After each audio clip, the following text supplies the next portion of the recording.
बिस्मिल्लाहिर्रहमानिर्रहीम। मैं शुक्रिया अदा करता हूँ तमाम नाज़रीन का जिन्होंने मेरी वीडियो को इतना पसंद किया, इतने सारे लाइक किए और कमेंट्स किए। तो काफ़ी सारे दोस्तों के कमेंट्स कुछ इस तरह के थे कि रज़ा भाई एक वीडियो और बना दें, आप कोई अच्छा सा वाक़या बता दें। तो उन दोस्तों के लिए दूसरे भी सुन लें तो मसला नहीं है, भले सुन लें। तो कुछ इस तरह से है कि ये वाक़या हिंदू धर्म के लिए भी है और मुसलमानों के लिए भी है। ये दोनों पे फिट होता है। इंशाल्लाह आपको पसंद आएगा। जल्दी जल्दी बताता हूँ, टाइम कम है। तो बिस्मिल्लाहिर्रहमानिर्रहीम। एक 6 साल की हिंदू धर्म की बच्ची अपनी वालदा के पास जाती है, अपनी माँ के पास। कहती है कि माँ, ये जो लोग मर जाते हैं ये कहाँ जाते हैं? क्योंकि वो आते जाते लोगों को जनाजा देखती रहती है। तो माँ कहती है कि बेटा, ये भगवान के पास चले जाते हैं। कहा, भगवान के पास क्या करते हैं? कहा, ये तो पता नहीं बेटा, लेकिन जो अच्छे लोग होते हैं वो जन्नत में चले जाते हैं और जो बुरे लोग होते हैं वो जहन्नुम में चले जाते हैं। कहा, अच्छा, जन्नत क्या है?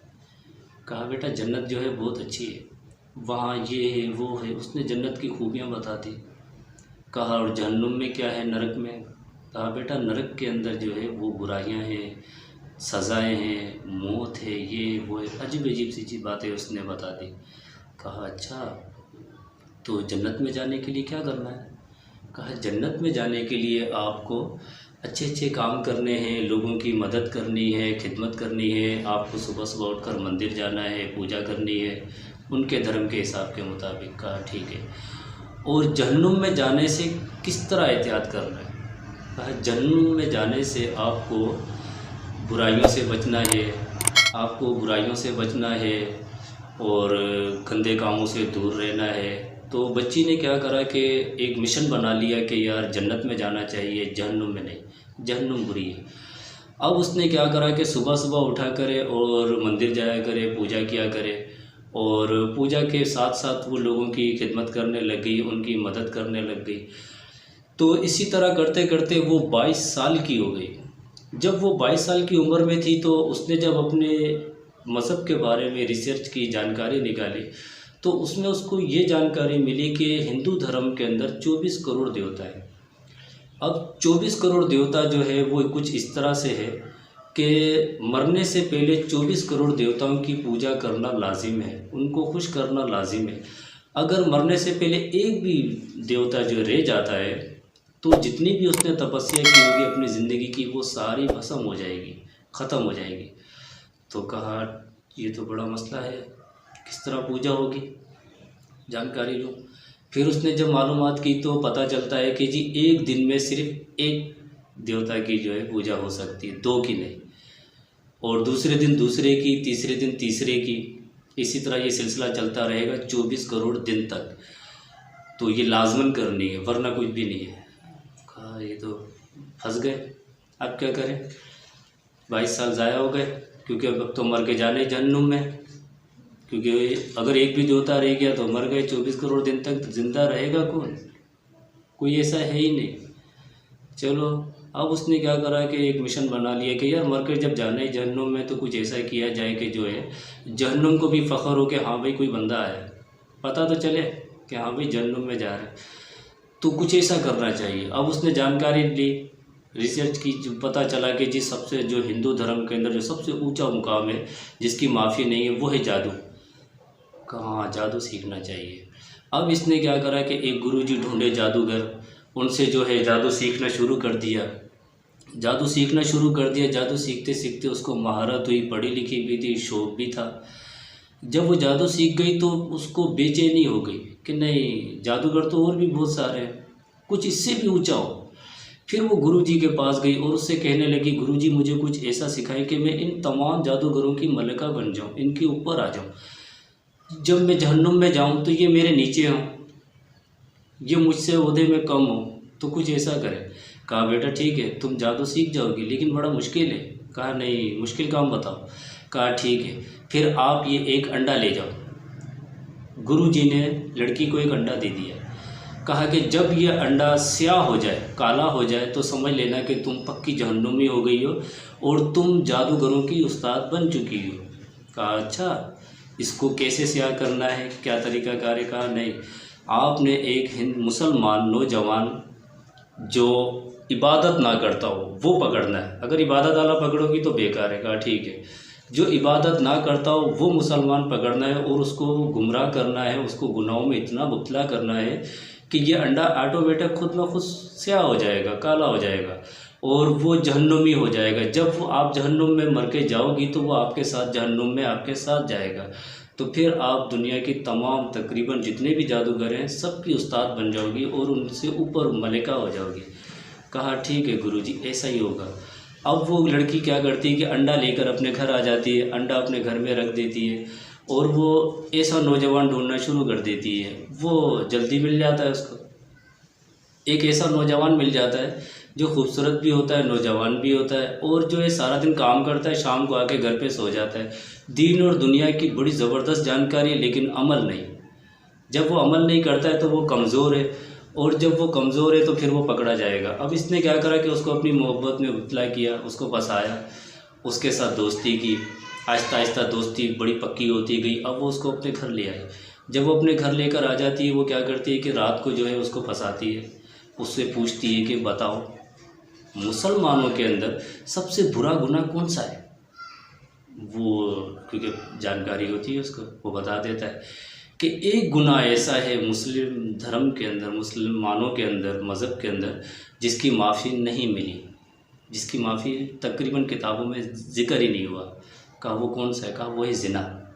शराब की माफ़ी है, हर गुनाह की माफ़ी। शिरक व करने वाला बंदा अगर मरने से पहले तौबा कर लेता है वो भी माफ़ हो जाता है, लेकिन ज़िना करने वाला बंदा चाहे जहाँ भी जाके माफ़ी मांग ले उसको माफ़ी नहीं मिलेगी। क्योंकि हमारे नबी करीम सल्लल्लाहु अलैहि वसल्लम के दौर में कोई भी शख्स या औरत जाती थी कि भाई मैंने ज़िना किया तो आप उसको संसार कर दिया करते थे, माफ़ी का कोई नाम नहीं आया, वो मरने के बाद ही माफ़ होता था। कहा अच्छा ठीक है, ये बड़ा ज़बरदस्त है, ये तो काम बन गया। अब उसने क्या करा कि उसके साथ जो है सारी रात ज़िना किया। सुबह जब उठकर वो क्या देखती है कि अंडा आधा आधा काला हो चुका है। बड़ी खुश हुई, वाह वाह ये तो काम हो गया। आधा अंडा काला हो गया, आधा कल हो जाएगा, कोई मसला ही नहीं है, चलो ठीक है। वो सुबह उठा, नहाया धोया, अपने काम पे चला गया। जब वो काम के लिए रवाना हुआ तो क्या देखती है कि अंडा अभी आधा स्याह है। जब वो नज़र घुमा के दोबारा देखती है तो अंडा फिर सफ़ेद। बड़ी परेशान कि ये क्या हो गया भाई, सारी रात की मेहनत ज़ाया हो गई। चलो हो सकता है उसने कोई इबादत कर ली हो। खैर रात को आया नौजवान, उससे पूछा कि आपने क्या इबादत की? कहा मैंने तो कुछ भी नहीं किया। कहा कहाँ गए थे? कहा काम पे। कहा अच्छा वहाँ कुछ किया होगा? कुछ भी नहीं, जो मैं डेली काम करता हूँ वही किया मैंने। अच्छा ठीक है। आज रात को फिर उसने उसको अपने घर पे ठहरा लिया और जो है फिर दोबारा अब उससे भी ज़्यादा कोशिश की कि और मज़ीद गुनाह इस पर डाल दिए जाए। जब वो पूरी रात जिना करती रही, अब वो सुबह क्या देखती है कि अंडा 75% पौना अंडा काला हो चुका है, स्याह हो चुका है, बिल्कुल थोड़ा सा रहता है। बोला वाह अब कल देखेंगे। ठीक है, सुबह फिर वो चला गया नौजवान।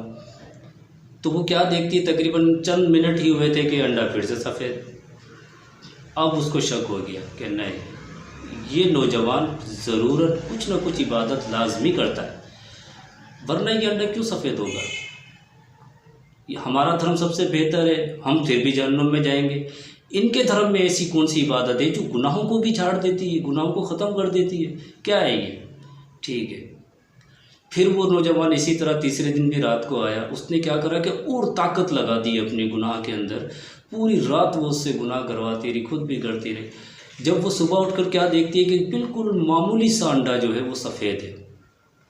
समझ लो कोई 95% ब्लैक हो चुका है, काला हो चुका है, सिर्फ थोड़ा सा अंडा सफ़ेद है। तो उसने कहा कि हाँ। अब उसने क्या करा कि वो अंडा अपने हाथ में रखा और नौजवान के पीछे पीछे जो है छुप छुप के जाना शुरू हो गई।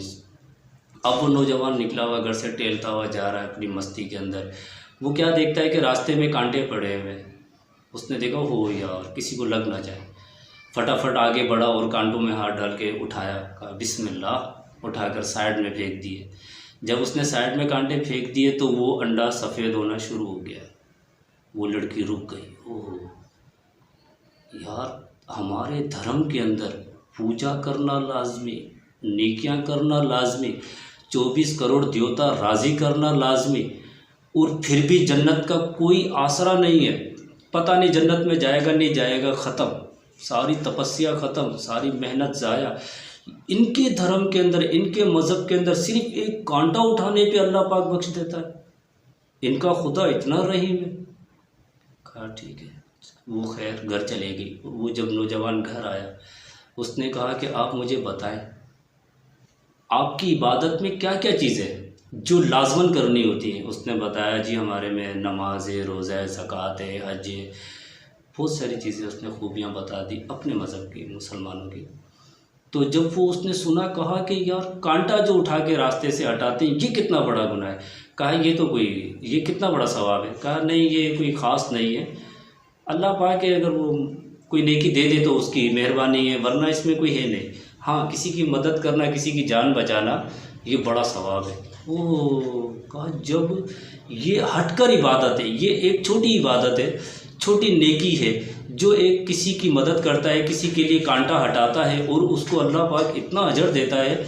और जो नमाज़ पढ़ता है, रोज़ा रखता है, ज़कात देता है, हज करता है, उसका कितना अजर होगा, उसको जन्नत में कौन सा मुकाम मिलेगा। वाह। तो मुझे आप कलमा पढ़ाएं, आपकी मेहरबानी, मैं आपसे निकाह करूँगी और मैं आपके साथ जन्नत में जाऊँगी, क्योंकि आप जन्नत में लाजमी जाओगे, मैं आपको देख चुकी हूँ। उसने कहा जन्नत में तो जाना ही जाना है, हम तो हैं मुसलमान, तो जो है आप क्यों जाना चाहती। कहा नहीं मेरी बचपन से ख्वाहिश थी, मैंने बहुत इबादत की लेकिन वो ज़ाया थी, अब मैं आपके साथ इबादत करना चाहती हूँ। वो मुसलमान हो गई, किसी को गुमराह करने आई थी, किसी को जलील करने आई थी, लेकिन अल्लाह पाक ने उसको रास्ता दिखाया और जो है जहन्नुम से उसको भी बचा लिया। और वो तो जहन्नुम में इंशाअल्लाह जाता ही नहीं, वो भी जन्नती हो गया, वो भी जन्नती हो गई। तो ये है मुसलमानों का ईमान और हमारा मज़हब। और मैं समझता हूँ कि हम लोग जो है वो शायद बदनसीब हैं कि हमारे हाथ में हीरा है और हम इसको समझ नहीं पाते। सुबह अज़ान बाहर आवाज़ भी आ रही है, उसके बावजूद भी हम क्या करते हैं कि और भी रज़ाई को खींच लेते हैं कि यार थोड़ी देर बाद उठेंगे, गए। दोपहर में बहाने, असर में बहाने, मगरिब में बहाने, इशा में बहाने। तो मेरा ये रिक्वेस्ट है कि ये बहाने ख़त्म करें। ज़िंदगी का पता नहीं है, अभी सांस है। मैं अपनी बात बता रहा हूँ कि हो सकता है कि मैं यहाँ से उठ भी ना पाऊँ। तो बड़ी मेहरबानी है आप लोगों की और बड़ी करम नवाजी है उस परवरदिगार की, उस अल्लाह पाक की, कि जिन्होंने हमें एक मुसलमान घर में पैदा कर दिया। हमें तो कोई ढूंढना भी नहीं पड़ा। आज हमारे घर में ख़ुद दीन मौजूद है, हमारे घर में कुरान पाक है, हदीसें हैं। हमें चाहिए कि हम कुछ न कुछ करना चाहिए ताकि हम मरने के बाद कुछ तो मुँह दिखाएं कि या रसूल अल्लाह हम आपके पास आ गए हैं, आप अब हमारे पे हाथ रख दें। ऐसा ना होना कि वो हमसे मुँह फेर दें।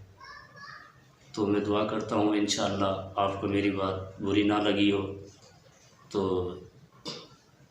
इंशाअल्लाह फिर कभी इंशाअल्लाह मौका मिला तो कुछ और डिस्कस करेंगे, कुछ और बताऊँगा।